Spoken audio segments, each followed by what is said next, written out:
Hello viewers, welcome back to my channel. ಇವತ್ತಿನ ವಿಡಿಯೋದಲ್ಲಿ ಸಖತ್ ಟೇಸ್ಟಿಯಾಗಿರೋ ಎಣ್ಣೆ ಬದನೆಕಾಯಿ ಮನೆಯಲ್ಲೇ ಹೇಗೆ ಸುಲಭವಾಗಿ ಮಾಡೋದು ಅನ್ನೋದನ್ನು ನೋಡೋಣ.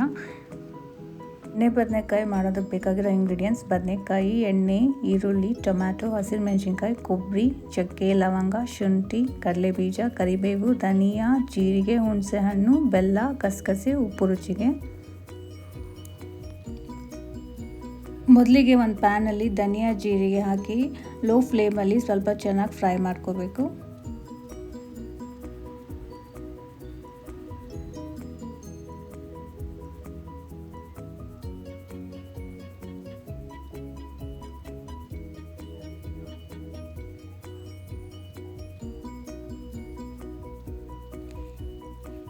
ಇವಾಗ ಇದಕ್ಕೆ ಸ್ವಲ್ಪ ಚಕ್ಕೆ ಲವಂಗ ಹಾಕ್ಕೊಳ್ಳಿ.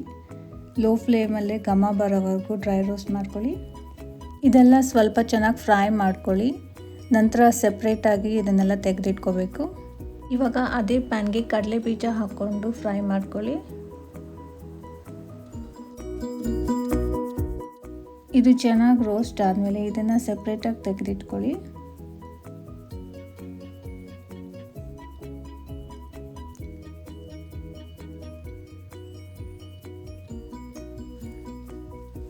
ಇವಾಗ ಪ್ಯಾನಲ್ಲಿ ಎಣ್ಣೆಯಲ್ಲಿ ಈರುಳ್ಳಿನ ಫ್ರೈ ಮಾಡ್ಕೋಬೇಕು.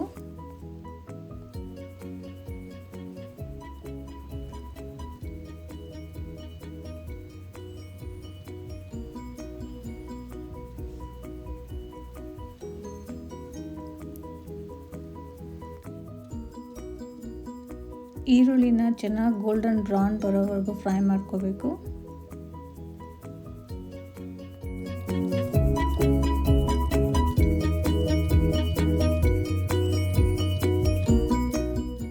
ಈರುಳ್ಳಿ ಎಲ್ಲ ಚೆನ್ನಾಗಿ ಫ್ರೈ ಆದಮೇಲೆ ಇದಕ್ಕೆ 7ರಿಂದ 8 ಹಸಿರುಮೆಣಸಿನ್ಕಾಯಿ, ಕರಿಬೇವನ್ನ ಸೇರಿಸ್ಕೊಂಡು ಚೆನ್ನಾಗಿ ಫ್ರೈ ಮಾಡ್ಕೋಬೇಕು.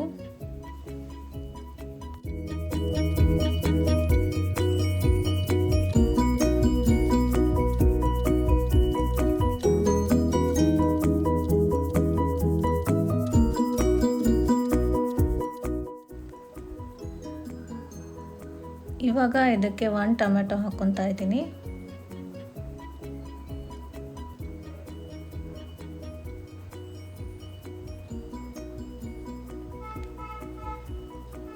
ಸ್ವಲ್ಪ ಗಸಗಸೆ ಹಾಕ್ಕೊಂಡು ಫ್ರೈ ಮಾಡ್ಕೊತಾ ಇದ್ದೀನಿ.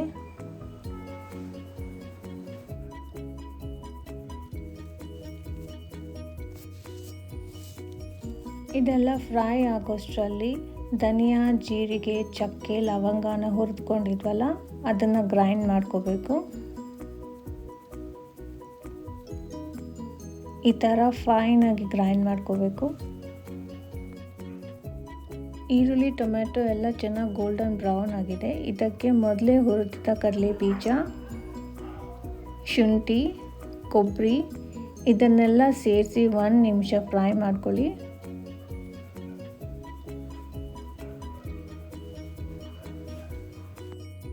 ಇದೆಲ್ಲ ಫ್ರೈ ಆದಮೇಲೆ ಸ್ಟವ್ ಆಫ್ ಮಾಡ್ಕೊಳ್ಳಿ.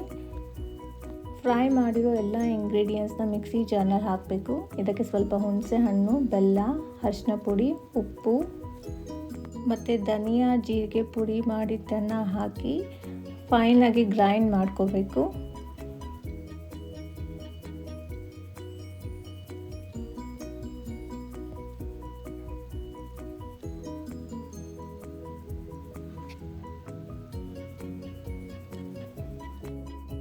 ನೋಡಿ, ಇಲ್ಲಿ ಬದನೆಕಾಯಿನ ಚೆನ್ನಾಗಿ ತೊಳ್ಕೊಂಡು ಹೀಗೆ 4 ಭಾಗ ಕಟ್ ಮಾಡಿಕೊಂಡು ಉಪ್ಪು ನೀರಲ್ಲಿ ನೆನೆಸಿಟ್ಕೊಂಡಿದ್ದೀನಿ.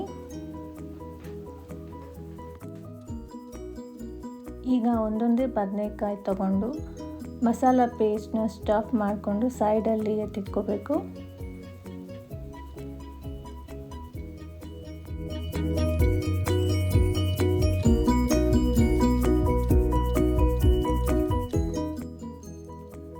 ಈಗ ಒಂದು ಕಡಾಯಲ್ಲಿ ಆಯಿಲ್ ಹಾಕ್ಕೊಳ್ಳಿ.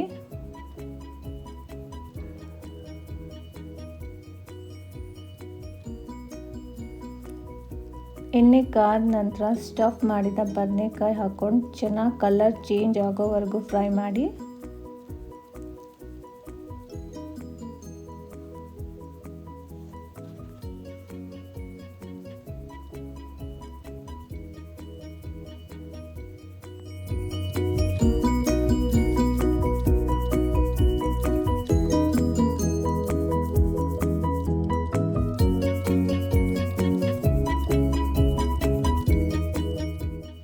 ಬದನೆಕಾಯಿ ಕಲರ್ ಚೇಂಜ್ ಆಗ್ತಾ ಇದ್ದ ಹಾಗೆ ಇದಕ್ಕೆ ಮೊದಲೇ ಗ್ರೈಂಡ್ ಮಾಡಿದ ಪೇಸ್ಟ್ ಸೇರಿಸ್ಕೊಳ್ಳಿ.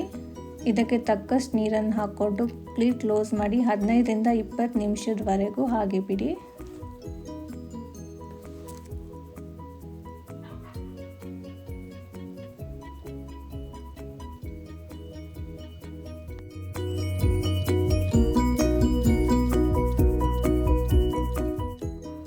ಬದನೆಕಾಯಿ ಚೆನ್ನಾಗಿ ಬೇಯಬೇಕು. ಸೊ ನೋಡಿ, ಇವಾಗ ಬದನೆಕಾಯಿ ಎಣ್ಣೆಗಾಯಿ ರೆಡಿ ಆಗಿದೆ. ಇದನ್ನು ಚಪಾತಿ ರೋಟಿ ಜೊತೆ ಸರ್ವ್ ಮಾಡಿಕೊಂಡ್ರೆ ತುಂಬ ಚೆನ್ನಾಗಿರುತ್ತೆ. ನೀವು ಸಹ ಈ ರೆಸಿಪಿ ಟ್ರೈ ಮಾಡಿ ನೋಡಿ.